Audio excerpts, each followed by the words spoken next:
Lorsque John Sims a emménagé dans sa nouvelle maison à Tucson en Arizona en 2015, il était impatient comme tout autre propriétaire de commencer à s'approprier sa nouvelle maison.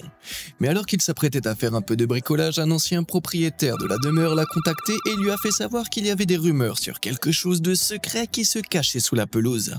Curieux, John n'a pas perdu de temps pour récupérer le permis de construire de la propriété dans les archives de la ville, qui comprenait un très vieux croquis très approximatif d'une sorte de structure souterraine bizarre. Le croquis était si vieux et si vague qu'il semblait presque fou. Pour s'assurer qu'il n'allait pas arracher sans raison la pelouse qu'il venait d'acheter, John a balayé son jardin avec un détecteur de métaux. Il s'est rien passé au début, mais tout à coup, l'engin s'est emballé. Il y avait bel et bien quelque chose. Il s'est empressé de prendre ses outils de jardinage et a commencé à défoncer sa pelouse. Après avoir arraché quelques mètres de terre sans rien trouver, il était sur le point d'abandonner lorsque sa pelle a heurté soudainement quelque chose de très dur. Avait-il découvert une cachette secrète, un ancien repère diabolique, peut-être même une tombe souterraine hantée? Si tu veux le savoir, prends un peu de popcorn et installe-toi confortablement car je te promets que tu ne vas pas croire ce que ce type a trouvé.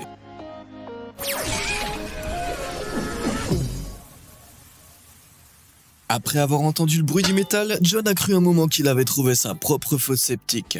Mais en continuant à déblayer le sol, il s'est rendu compte qu'il avait trouvé une véritable trappe, à laquelle était attachée une très vieille poignée. Après avoir fait levier pour l'ouvrir, il a vu un vieil ensemble de marches en spirale enterré dans les décombres, menant vers le fond dans l'obscurité. Poussé par sa curiosité, il descendit prudemment pour découvrir où cela menait et découvrit que cela débouchait sur une immense pièce principale avec un plafond bombé en fibre de verre, exactement comme le croquis qu'il avait trouvé le décrivait. C'était une découverte incroyable, mais de quoi s'agissait-il exactement? Et pourquoi quelqu'un l'aurait-il intentionnellement scellé? En creusant un peu, on s'aperçoit qu'il ne s'agit pas d'une grotte secrète super cool. Il s'agit en fait d'un vieil abri anti-atomique en béton construit dans les années 60 en pleine guerre froide. À l'époque, la bataille tendue entre les États-Unis et l'Union soviétique consistait à stocker autant d'armes nucléaires que possible. À l'époque, Tucson était entouré de silos souterrains, dont chacun contenait l'un des missiles balistiques intercontinentaux de l'armée de l'air américaine dotés d'une ogive nucléaire. La ville était donc considérée comme présentant un risque élevé d'attaque, et un certain nombre d'abris anti-atomiques auraient été construits dans la région. Cependant, une fois la menace d'une guerre nucléaire passée, la plupart des bunkers ont simplement été scellés et oubliés.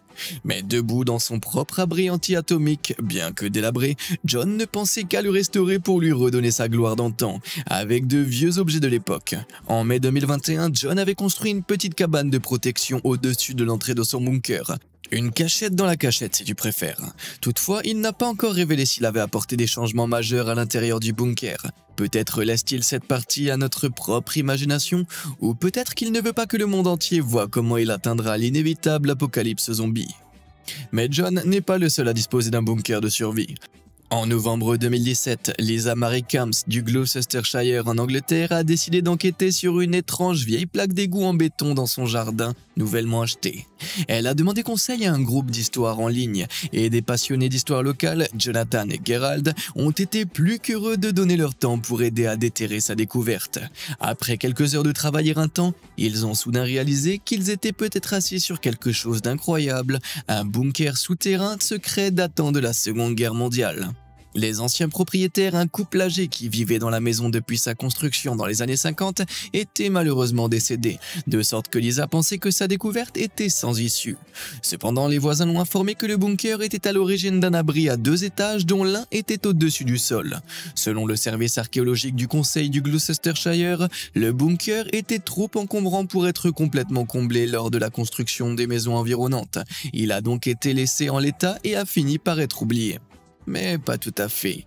Gerald, l'un des 2 historiens locaux, a déclaré que le bunker avait été partiellement rempli de béton lorsque Lisa l'a découvert. Aucun d'entre eux ne pouvait donc être absolument certain de l'usage et de la fonction qu'il avait eu par le passé. Mais si le bunker était bien un abri de la Seconde Guerre mondiale, il aurait été utilisé par de courageux citoyens contraints de résister aux bombes que les ennemis de la Grande-Bretagne lâchaient régulièrement sur le pays. Cette bravoure mérite à elle seule qu'il soit au moins préservé. Que ferais-tu si tu découvrais un bunker secret dans ton jardin? Est-ce que tu le restaurerais pour lui redonner sa gloire d'antan, ou est-ce que tu le convertirais en ta propre Batcave? Dis-le moi dans les commentaires. Il n'y a pas que les bunkers qui dorment dans les jardins. Il existe toutes sortes de choses effrayantes, folles et carrément bizarres que les gens ont découvert cachées dans leurs propriétés. Mais avant de les déterrer, pourquoi ne pas découvrir ces boutons j'aime et s'abonner ci-dessous? Ouais, je suis conscient que mes blagues sont pas terribles, mais mon contenu est une mine d'or pratique de faits, d'histoires et de bizarreries. C'est bon, tu l'as fait? Ok, c'est parfait, qu'est-ce qu'on a ensuite? Caché à la vue de tous. Un après-midi de juillet 2021, John Bostock, âgé de 62 ans, mettait de l'ordre dans sa propriété de Birmingham en Angleterre, en prévision d'un déménagement. Il était en train de donner un petit coup de neuf aux plantes de son grand jardin lorsqu'il a découvert quelque chose d'énorme. Caché à la vue de tous depuis plus de 20 ans, envahi par le lierre et usé par les intempéries, il a découvert une structure de style géorgien faite de pierres brutes et foncées. Déconcerté au plus haut point, John a posté des photos de l'étrange façade sur internet où des internautes curieux ont commencé à relever quelque chose de sinistre à propos de l'étrange structure. Elle avait été décorée de rangées de coquilles d'huîtres enchâssées dans le mur, ainsi que de, oh mon dieu, des dents et des ossements. Heureusement, il ne s'agissait pas d'êtres humains et leur taille indiquait qu'ils appartenaient probablement à des moutons et à des vaches. Les experts pensent qu'il s'agit d'une folie gothique, un bâtiment construit principalement pour la décoration qui a été construite au milieu des années 1700. Les folies étaient souvent construites par les aristocrates pour être admirées et pour offrir une échappée sereine dans le jardin, loin de l'agitation du manoir qui se trouvait autrefois sur la propriété. Les os et les dents ont été utilisés uniquement parce qu'ils étaient faciles à trouver dans la région. La raison pour laquelle la folie a été abandonnée et oubliée pendant tant d'années reste un mystère. Selon plusieurs experts, il existe de nombreuses structures historiques, y compris des folies, dans des jardins protégés et préservés à travers le Royaume-Uni, qui posent également toute une série de questions sans réponse. Malheureusement, John ne sera pas en mesure de répondre aux questions posées par sa propre folie, car il avait déjà accepté une offre d'achat pour la maison avant de faire cette découverte historique. Et comme c'est un homme de parole, il a finalement décidé d'aller au bout de la vente, même s'il ne voulait plus partir, ce qui est compréhensible. Ce n'est pas tous les jours qu'on trouve un morceau d'histoire dans son jardin, et surtout pas un morceau fait dedans. Ornement maudit. Emménager dans une nouvelle maison, c'est un moment de curiosité et d'émerveillement. T'as la possibilité d'explorer tous les coins et recoins de ta nouvelle propriété et d'en découvrir tous les aspects et caractéristiques cachés. Seulement, il arrive parfois que tu ne sois pas très impressionné par ce que tu trouves. Et personne ne le sait mieux que Kerry Moran, une habitante de Brisbane qui en 2019, peu après avoir emménagé dans sa nouvelle maison, a déterré un objet apparemment maudit dans son jardin. L'objet qui était sculpté dans de l'argile et ressemblait à une sorte de cruche ou de peau portait plusieurs caractéristiques inquiétantes comme un cercueil et une pierre tombale, avec les lettres RIP gravées dessus. Je ne suis pas superstitieux, mais ça me semble être un sacré mauvais présage. Après avoir publié des photos de l'objet sinistre sur internet, de nombreux commentateurs, peut-être en plaisantant, ont conseillé à Kerry de le brûler ou de l'enterrer ou d'appeler un exorciste. Mais Kerry a décidé de pousser son enquête plus loin en contactant les anciens propriétaires de la maison. Et elle a rapidement découvert que l'objet n'était pas aussi maudit qu'il n'y paraissait au premier abord. En effet, le fils de l'ancien propriétaire prenait des cours de poterie, ce qui l'amenait à fabriquer et à rapporter à la maison toutes sortes de créations en argile. L'ancien propriétaire plaçait ensuite ses curieuses créations dans le jardin, où la terre finissait par les réclamer. En particulier les objets issus de la phase émo et vide-d'ordre de ce gamin, il semblerait. Ainsi, même si la véritable origine de l'objet était moins sournoise qu'elle ne le pensait, Kerry pouvait au moins dormir tranquille en sachant que sa propriété n'était pas frappée d'une ancienne malédiction. Or, pour une raison inconnue, lorsque quelqu'un trouve quelque chose d'effrayant enterré dans son jardin, il le met presque toujours sur le compte d'une malédiction. Tout comme Kerry, l'utilisateur de Reddit Scoliosis Penguin travaillait dans son jardin lorsqu'il a déterré un objet étrange. Cela ressemblait à une petite poêle avec de minuscules squelettes autour de cette dernière, tous penchés avec des expressions super flippantes sur leur visage. Encore une fois, je ne suis pas superstitieux, mais rien qu'en regardant cet objet, on peut dire qu'il est 100% maudit. Pour s'assurer qu'il n'ait pas été hanté par l'objet, Scoliosis Penguin s'est rendu sur Reddit pour redemander si quelqu'un avait une idée de ce qu'il avait trouvé. Heureusement, Heureusement pour lui, plusieurs fins limiers ont rapidement résolu le mystère. L'abomination d'un objet s'est en fait révélé être deux objets distincts qui se sont retrouvés collés l'un à l'autre d'une manière ou d'une autre. La partie supérieure semblait être une minuscule poêle à frire comme celle-ci, et la partie inférieure était malheureusement aussi maudite qu'un cendrier sur le thème d'Halloween pourrait l'être. Mais au moins le fait qu'il n'était probablement pas maudit n'enlève rien à sa bizarrerie. Pourquoi quelqu'un collerait-il une poêle à frire sur un cendrier? Et pourquoi a-t-il été enterré? Est-ce que t'as une idée? Fais-moi part de tes théories dans les commentaires ci-dessous. Parking souterrain.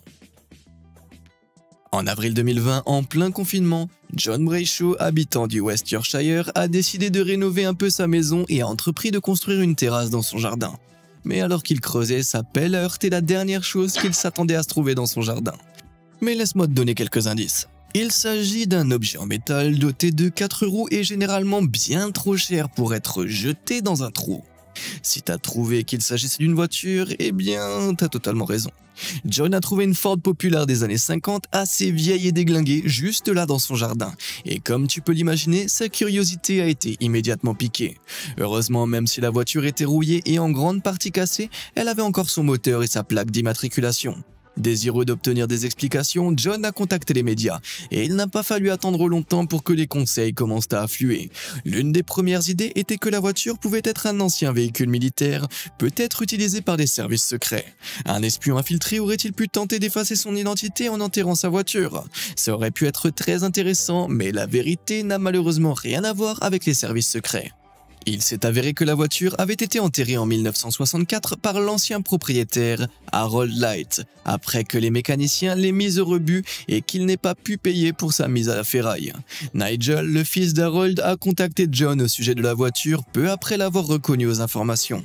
John a envisagé d'apporter quelques pièces à la veuve d'Harold, Margaret, mais l'enfermement l'en a empêché. Margaret a toutefois vu des photos de la voiture et sa famille a déclaré qu'elle en avait eu la gorge nouée.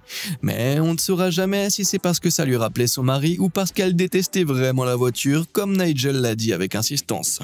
Ce qu'on sait, c'est que non seulement Harold a économisé de l'argent en mettant la voiture à la casse, mais qu'il a probablement trouvé la place de parking souterraine la moins chère du monde. Bien volé. Lorsque Matthew Emanuel de Staten Island à New York a emménagé dans sa maison en 2014, il pensait que tout était en bon état de marche, y compris l'étrange boîte rouillée qui se trouvait dans les buissons près de sa clôture. Il s'agissait probablement d'une sorte de boîtier électrique, ou dans le pire des cas, d'une poubelle, à laquelle il n'a pas prêté une once d'attention à l'époque. 4 ans plus tard, en 2018, un cerf a ravagé les buissons et Matthew a fait appel à un paysagiste, qui a remarqué la boîte exceptionnellement grande enfouie sous terre. Avec environ 60 cm de large et 45 cm de profondeur, Matthew ne pouvait pas dire avec certitude ce que c'était. Alors il a décidé d'y regarder de plus près. Et surprise, c'était pas du tout une boîte électrique. C'était un vieux coffre-fort tout rouillé et verrouillé. Et avec un poids de 40 kg, il n'était certainement pas vide. Après l'avoir ouvert, Matthew et son paysagiste ont été choqués de découvrir à l'intérieur des piles de billets de 100 $, d'une épaisseur d'environ 5 cm, mouillés et collés les uns aux autres. Il y avait également de petits sacs d'or, des bagues en diamant, des boucles d'oreilles et d'autres bijoux, ce qui a encore plus étonné Matthew. Pendant tout ce temps, ce trésor était resté dans son jardin sans qu'il ne le sache. Pendant des jours, Matthew est resté assis à décortiquer les billets, à les faire sécher et à les compter. En fin de compte, il a totalisé environ 16 000 $ en espèces, sans compter la valeur potentielle des bijoux et des sacs d'or. Mais Matthew n'avait pas que de l'argent liquide entre les mains. Sur l'un des objets, Matthew a découvert une adresse appartenant à l'un de ses voisins. Après s'être rendu chez eux et avoir discuté du coffre-fort, il a appris que le couple avait en fait été cambriolé il y a plusieurs années et qu'aucune de leurs affaires n'avait été retrouvée jusqu'à aujourd'hui. Mais la question demeure, pourquoi était-il dans le jardin de Matthews?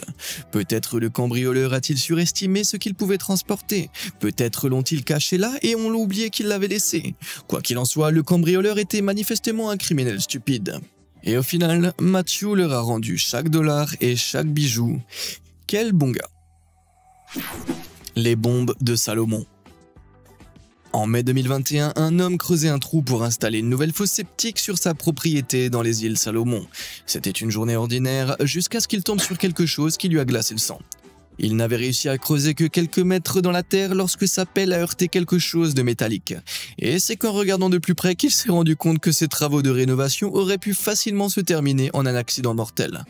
Et pourquoi? Parce que sous sa propriété, il avait réussi à heurter tout un stock de bombes datant de la Seconde Guerre mondiale. Après cette découverte et après qu'il se soit éloigné très prudemment, les services de déminage de la police royale des îles Salomon ont été appelés à la rescousse. Très vite, ils ont retiré de la propriété de l'homme un nombre impressionnant de 101 projectiles explosifs. Cette découverte fait partie d'un héritage dévastateur de la Seconde Guerre mondiale, au cours duquel des milliers de bombes ont été larguées sur les îles du Pacifique, dont un grand nombre n'ont malheureusement pas explosé. Après la guerre, les pays alliés étaient censés se débarrasser correctement des bombes, mais manifestement, ils ne l'ont pas toujours fait. En résumé, si vous vous retrouvez un jour dans les îles Salomon avec l'intention de construire une maison, je vous conseille de procéder d'abord à un balayage magnétique. Comme on dit, mieux vaut prévenir que guérir. Planète animale. Imagine un peu, c'est une belle journée ensoleillée, le moment idéal pour faire une sieste au soleil. Quel meilleur endroit pour faire la sieste que le nouveau hamac que t'as récemment acheté? Le problème, c'est qu'il semble être déjà occupé. Non, pas par un être humain, mais par un gros ours noir très dangereux.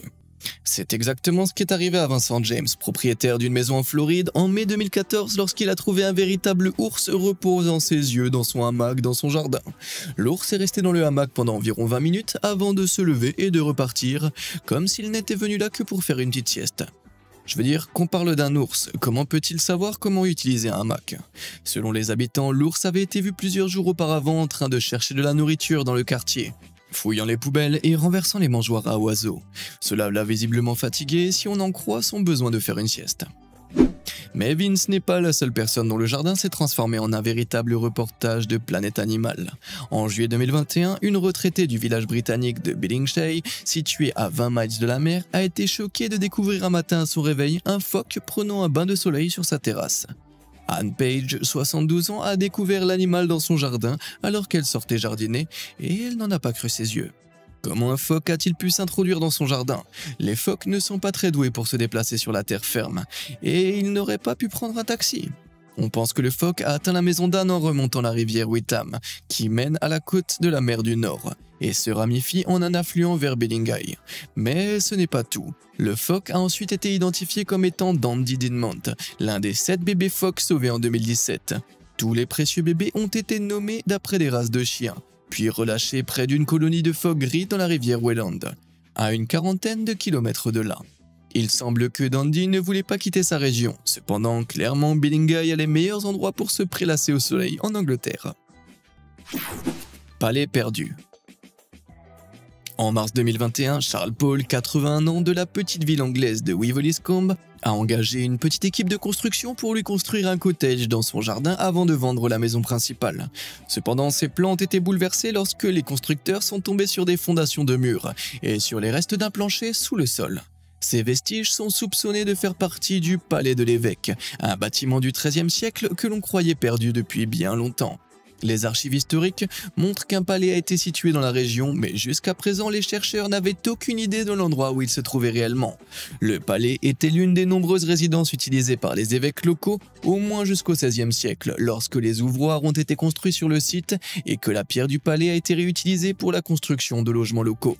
Malgré l'importance de la découverte de Charles, celle-ci n'a malheureusement pas eu les effets positifs pour lui. Le coût de l'ensemble de l'examen archéologique étant à la charge de Charles, le retraité a dû débourser environ 21 000 $. Sans compter qu'il a dû interrompre définitivement l'exploitation de son chalet jusqu'à ce que les archéologues aient fini d'enregistrer et de recouvrir le site afin de le protéger et de le préserver. Tout ce que le pauvre homme voulait, c'était vivre le reste de ses jours sans être dérangé par qui que ce soit autour de lui.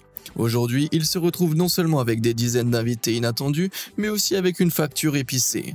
Apparemment, la découverte accidentelle d'anciens palais, ça coûte plutôt cher. Le royaume mexicain perdu. En 2014, Whitaker Schroeder, étudiant diplômé en archéologie à l'université de Pennsylvanie, a été salué par un vendeur de nourriture sur une autoroute au Chiapas au Mexique. Le vendeur, plutôt enthousiaste, a dit à Whitaker, qui était connu pour ses recherches sur les sites archéologiques de la région, que son ami avait découvert une ancienne tablette de pierre dans l'arrière-cour de son ranch. Intrigué, Whittaker rendit visite à son ami, où il put observer la tablette et vérifier son authenticité. Convaincu qu'il tenait quelque chose d'important, Whittaker a informé plusieurs professeurs d'archéologie d'universités réputées, mais il lui a fallu plusieurs années pour obtenir l'autorisation de fouiller le site. Les travaux archéologiques n'ont commencé qu'en juin 2018, après que les chercheurs aient soigneusement clôturé le site pour empêcher les vaches de l'éleveur d'y pénétrer. Et il n'a pas fallu longtemps pour qu'ils se rendent compte que Whittaker avait raison. Et c'était vraiment stupéfiant. C'était là, dans le jardin de l'éleveur, que les archéologues ont découvert ce que l'on pensait être la capitale d'un royaume maya disparu depuis bien longtemps, Sakti. Bien qu'elle ne soit pas aussi grande que les anciennes cités bien connues de Chichen Itza ou Palenque, la capitale de Sakti a été établie vers 750 avant notre ère et contient les vestiges d'une pyramide de 13,7 mètres de haut. Un centre cérémoniel d'1,5 hectare a également été découvert, ainsi que les vestiges d'anciennes fortifications et des dizaines de sculptures. Espérons que le pauvre éleveur de bétail n'ait pas été accusé comme le pauvre retraité de notre histoire précédente. Parce que si déterrer un palais coûte 21 000 balles, imagine ce que ça coûterait de déterrer une ville entière. Double prise. Découvrir des animaux vivants ou des objets maudits dans son jardin, c'est déjà assez surprenant. Alors imagine à quel point ce serait effrayant de découvrir une relique ancienne qui se mettrait soudainement à bouger. En 2016, Li Wenhua, un cultivateur d'oranges du sud-ouest de la Chine, était en train de creuser son jardin lorsqu'il a découvert ce qu'il pensait être une sorte d'ancien seau. Seulement lorsqu'il l'a ramassé pour l'examiner, il a vécu le cauchemar de tout arachnophobe. Au lieu d'un seau, Li avait découvert une araignée à 8 pattes et 8 yeux très vivante. Après avoir fait sa découverte, il a montré ses motifs particuliers à des voisins qui se sont alors tournés vers internet pour en savoir plus. Très vite, ils se sont rendus compte que Li avait trouvé l'une des araignées les plus rares connues de l'homme, une araignée sablier. Depuis 2000, moins de 10 araignées sabliers ont été observées en Chine, ce qui, comme tu peux l'imaginer, rend la découverte de Li d'autant plus étonnante. D'autant plus que, selon Zhao Li, directeur du musée des insectes de Chine, l'araignée sablier est extrêmement précieuse en raison de sa rareté.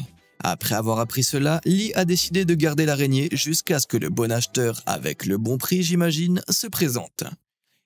Est-ce que t'as déjà fait des découvertes étranges et choquantes dans ton propre jardin?